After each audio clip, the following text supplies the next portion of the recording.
George, always, I was gonna say it's been too long. It really hasn't, but we want to get more from you here. So welcome back to StansberryInvestor.com. Thank you for having me back. I'm excited to be here. Yeah, I want to get your thoughts on this influx of cash flooding the short-term markets like never before. Is this a bad sign? Wall Street is watching for signs of broader financial stress as trillions of dollars change hands every night in reverse and repo markets. You've made a name for yourself as the repo guru experts. So I want to get your thoughts. Is this a bad sign here? Well, I don't think it's a good sign. And I think you have to dissect exactly what's going on with the entities that are involved, right? So usually in the repo market, the transaction is between, let's say, a money market fund and a borrower, a hedge fund, let's say. It happens in the private sector. But when the Fed does a reverse repo or a repo, then the counterparty is the Federal Reserve. So let's just think this through. You've got almost $1 trillion a day, the last time I checked, of funds going to the Fed's balance sheet or going to the reverse repo liability portion of the Fed's balance sheet. So this means that, let's just say money market fund managers, because they're about 90 or 95% of the transactions, they're saying, okay, we've got $1 trillion. Now we can choose to have the $1 trillion be a counterparty, or excuse me, a liability of the commercial banking system. So they're our counterparty. Or we can choose to have those dollars a liability of the Federal Reserve. So this is what they're implicitly saying, is that for whatever reason, we want that $1 trillion to be a liability of the Fed and not the commercial banking system. So why would they do that? Well, some people will say because they're just overwhelmed with cash, and the Fed increased the reverse repo rate to 5 basis points from 0, and this incentivizes them to go in. Maybe that's possible, but you also have to look at the fact that it very well could be that the amount of counterparty risk in the private repo transactions has increased significantly to the point where those money market funds would rather have that $1 trillion a liability of the Federal Reserve.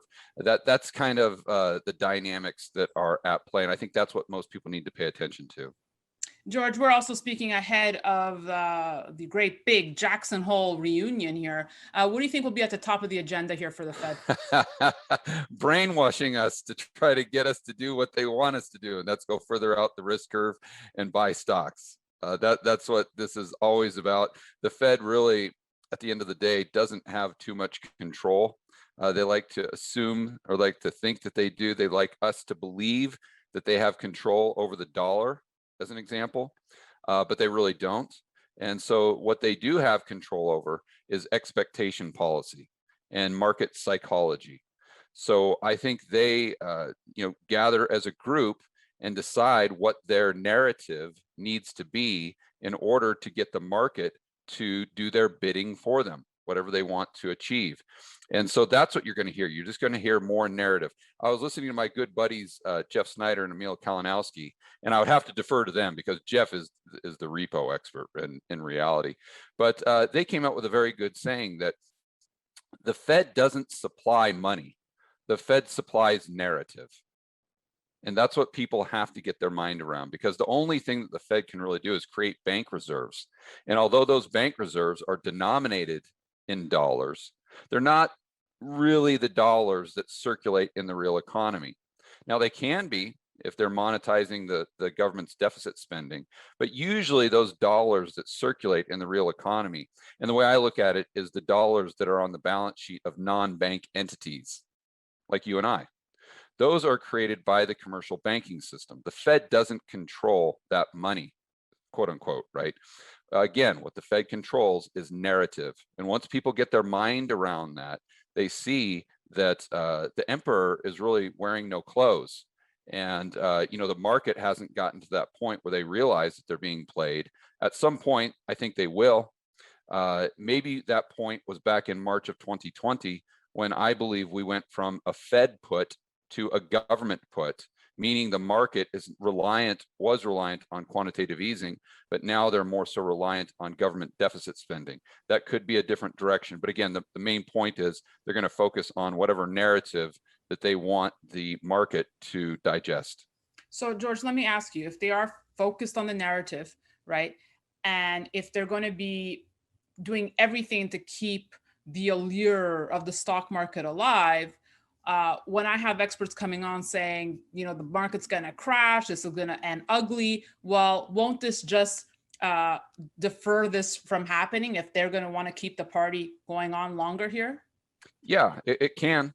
Again, it depends on if the market participants buy the narrative, and that is that the central bank is actually central. And I'm sure they can kick that can down the road, but I think that the people watching this video that are interested in building and preserving their wealth need to ask themselves, can the market crash up?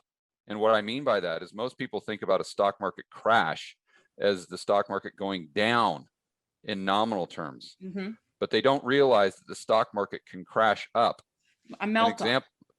A melt up. Well, what an example would be Venezuela.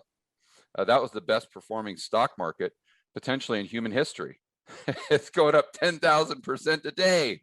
But the fact is that stock market, or those stocks that you own, are denominated in bolivars, and you're losing more purchasing power, even though the nominal price of the stock is going up. So I would ask everyone, look at your portfolio. Look at what your portfolio has done, let's say in the last year, okay? Maybe your portfolio has gone up by 5%. Maybe it's gone up by 10%. Maybe it's gone up by 15%. But now I would ask you, how much is the price of the stuff that you buy at the grocery store gone up over the last year and a half? How much has your rent gone up? How much has just getting a rental car? I just got a rental car this weekend. How much has the price of that gone up? How much has the price of going out to a restaurant gone up in the last year and a half? You see, so this is an example of, yes, the market can be going up, but you may still be losing purchasing power at the end of the day. Right. It's all about purchasing power. Right. It's not the nominal Right. value of your portfolio. Right. Such a good point. So to that, let me ask you this. Would you prefer for short term having to pay, you know, or deal with 4 to 6% inflation, although I would beg to differ, it's way more than that right now, or recession? Or is there a middle road? Or are those the only two options? At some point, you got to pay the fiddler. So you have to have a deleveraging because of the amount of debt in the system. The question, is it a deflationary deleveraging or an inflationary deleveraging? But what you're dealing with is an economy that's addicted to monetary heroin. It's addicted to a drug. So you've got to look at it the same way. So is there an easy way for a heroin addict to get clean and sober? No, there's not. You got to go through significant amounts of pain. You got to go through that withdrawal process of not having the heroin. And at some point in time, the US economy, and the Western economy for that matter, is going to have to go through that process of withdrawal to get back on stable footing. But George, which Fed chair is going to want that on their history books? Well, they're not. So most likely the release valve is going to be the dollar. I mean, I think that if you took them out to dinner and you give Jerome Powell a couple glasses of whiskey and you say, hey, what's your perfect game plan here? He would probably point out something like the 1970s, where we go into the 1970s with, I don't, right off the top of my head, I think we're at 65% debt to GDP as far as the government. And we come out of the 1970s at, let's say, 30% of debt to GDP. So we cut the debt to GDP in half. I think that's his kind of perfect scenario, where you keep the long end of the curve suppressed, you have negative real rates for a period of, let's say, a decade, and somehow you manage to keep inflation in check to where it doesn't proceed to some sort of hyperinflation type of event, which is a huge risk. But then, you kind of land that plane, and in a decade, we look back and debt to GDP goes from, let's say, 130 or 40% back down to 70%. And the balance sheet for the corporations and the private sector has all improved. I think that's kind of the perfect scenario for them. The problem with that is there are a lot of factors at play. There are a lot of cross currents. There are a lot of variables, and you just can't micromanage an economy. And usually when governments try to implement that strategy, there are a lot of unintended consequences. You know, I just had a fascinating conversation with Larry Lindsay, who was an advisor to George W. Bush. He just put out a book called Currency War. Anyways, he was also sat on the board of the Fed. And when I asked him about, you know, a gold standard, it's the 50th anniversary of us getting off the gold standard. Yeah. And he kind of had some insights he revealed saying, you know, why would the Fed ever like a competing product to the fiat? I don't know any company on earth that loves its competition. I mean, that isn't what you do. And gold is a way of voting no against the dollar. And so, no, they don't like gold very much at all. So I just want to get your thoughts. You know, it's like I said, the 50th anniversary of us going off the gold standard. Do you think we would have been better off still being on a gold standard given today's economic environment, George? Absolutely. We have to have some sort of monetary constraint, because at the end of the day, we're imperfect human beings. And so regardless of what that monetary constraint is, that's what we need. And gold, to a certain degree, achieved that. But now the problem with that is that the governments just said, oh, we want to go to war, let's just abandon that gold standard thing. You know, or, oh, we need to fight the COVID emergency, let's just go ahead and abandon that gold standard. You see, that's the problem. But yes, ideally, we would have some sort of constraint on the money supply to let the free market really work. And in a free market environment, you know, prices go down. That's a healthy economy. That's how the consumer, that's how the average Joe and Jane, the poor and middle class, increase their standard of living. It's through deflation. It's not through inflation. George Gammon, really good thoughts from you as usual. We will be watching the Jackson Hole meeting closely, as I'm sure you will be, and then we'll reunite and discuss and break it down.